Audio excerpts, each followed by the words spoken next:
All right. Welcome. Your question, who you are, where you're from, and your question for the candidates. I'm Leonard Moore. I'm from Plattsburgh. And I am particularly concerned about the issue of voting rights over the last couple of decades in the United States. And I think we've seen it hurt our democracy in countless ways over the last 20 years, particularly over the last 10 years.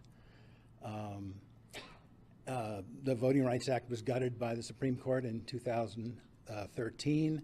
There was a major decision giving more powers to the state to move people off the voting rolls by the Supreme Court yesterday.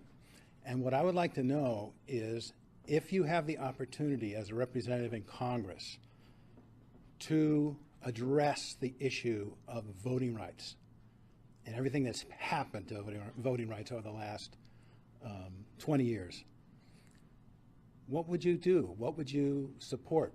Would you support a new Voting Rights Act? If you did, what would it look like? Would you support a constitutional amendment to protect voting rights in a more fundamental way than they've been protected in the past? Arguably, voter suppression made a huge difference in the election of 2016. So I'd like to know where you stand on that issue. What you mentioned is one of a myriad of issues that it's the very foundation of my campaign. The reason I'm running for Congress is because we have a broken political system that can be fixed and must be fixed.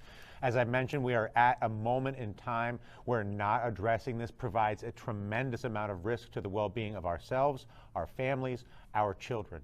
Restricting the vote is just one in a myriad of issues. The very way we gerrymander our districts to ensure that 90% of the time, no matter what the voting rights are, the person keeps their job, even with a 10% approval rating.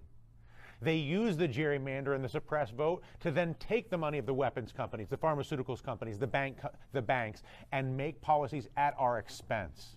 So yes, the voting right issue must be dealt with, but it is part of a portfolio of political reform that must happen, needs to happen right now in order to not only correct the course, but to realign our government to actually represent the people of this country as opposed to allow it to be as detached as it is through the voting rights issues, the gerrymandering issues, and all the other issues that empower them to abuse us at the monopolies that control our government right now.